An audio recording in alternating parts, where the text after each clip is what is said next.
اور اس کی گردن جو ہے وہ تن سے جدا کر دی جاتی ہے. اور وہ موقع ایک ایسا موقع تھا جس میں آپ کہہ سکتے ہیں کہ پورا سعودیہ، پولیس، مطلب ہر آنکھ اشکبار تھی. ان کا تھا کہ معاف کر دیا جائے. لیکن اس میں سعودیہ میں کسی پر زور زبردستی نہیں ہوتی کسی بھی اینڈ سے. یہاں پر جو قانون فیصلہ دیتا ہے صرف اسی پہ چلنا پڑتا ہے، اور قانونی فیصلہ ہی سب سے اہم ہے. جو فیصلہ دے دیا گیا ہے اسی پر عمل ہوگا. تو 20 ستمبر کو محمد بن مرسل کا جو سر ہے وہ تن سے جدا کر دیا جاتا ہے. اس سے پہلے اس کی آخری خواہش پوچھی جاتی ہے. وہ کہتا ہے میں اپنی والدہ سے ملنا چاہوں گا. اور وہ ماں سے بیٹے کا ملنا، وہ بھی آپ ویڈیو میں دیکھیے گا، اینڈ پہ میں شیئر کروں گا. تو میرا بیسک آپ کو یہ ساری سٹوری سنانے کا مقصد یہ تھا. آپ اس کے برعکس دیکھیں تو پاکستان کے حالات آپ دیکھیں. پاکستان میں ریمن ڈیوس جو ہے وہ بندے مارتا ہے، ہماری حکومت چھوڑ دیتی ہے. کوئی جاگیردار کچھ ٹریفک پولیس والے کو گاڑی کے نیچے دیتا ہے، وہ چھوٹ جاتا ہے. مطلب یہ ہمارے ملک کا حال ہے. ایک نوجوان کا قتل ہوتا ہے، شارق جتوئی میرا خیال ہے، اگر میں غلط نہ ہوں تو وہ قتل کرتا ہے. تو وہ بھی دندناتا پھر رہا ہے. عدالتوں نے زور زبردستی کر کے اس کے ورثاء نے دوسری پارٹی کے اوپر، تو وہ بھی ملک سے باہر ہے، وہ باعزت بری ہے. یہ تو ہمارے ملک کا نظام ہے.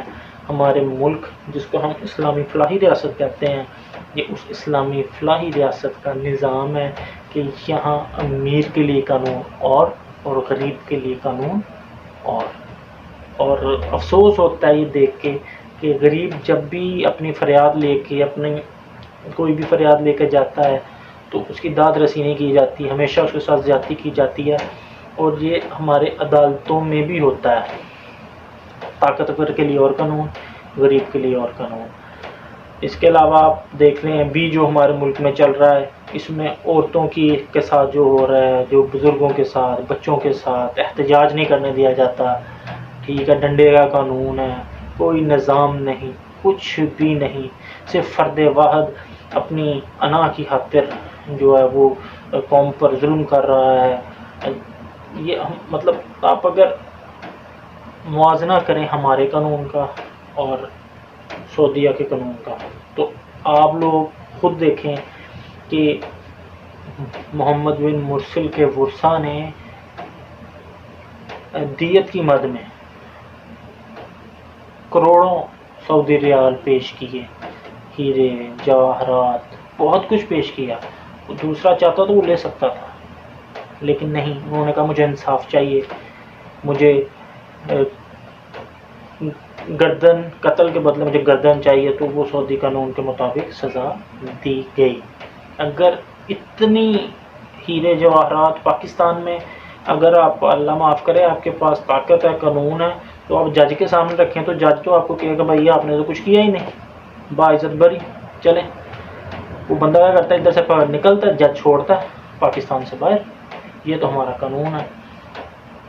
اور جن بیچاروں کا قتل ہوا ہوتا ہے وہ ادھر ادھر دھکے کھا رہے ہیں، اور جنہوں نے کیا ہوتا ہے کیونکہ جج صاحب کو پیسے لگ گئے ہیں، قانون میں تھانے کچہری میں ان کو پروٹوکول مل رہے ہوتے ہیں، ان کے گھر سے کھانے آ رہے ہوتے ہیں، موبائل ان کو اندر ملے ہوتے ہیں. غریب کے لیے تو کچھ بھی نہیں ہے.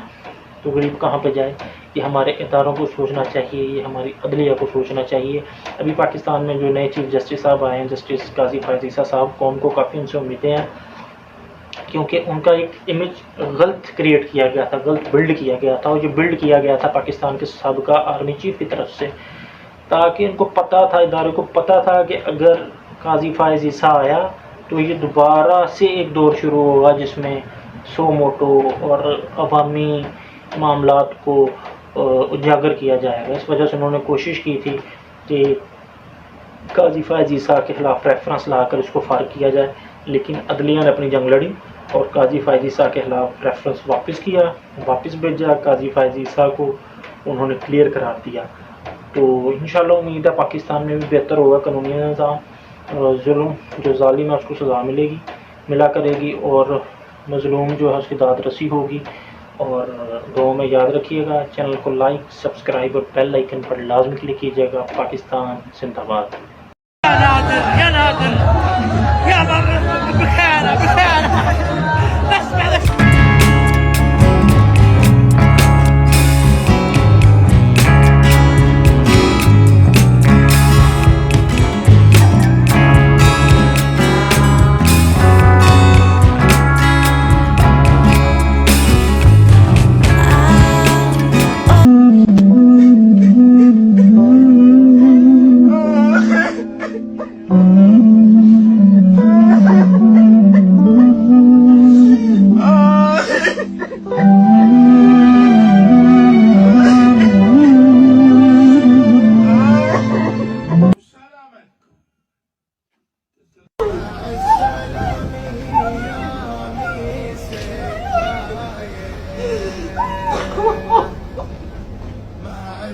مصفر تأثر كغيره من الشباب بالهواتف المضللة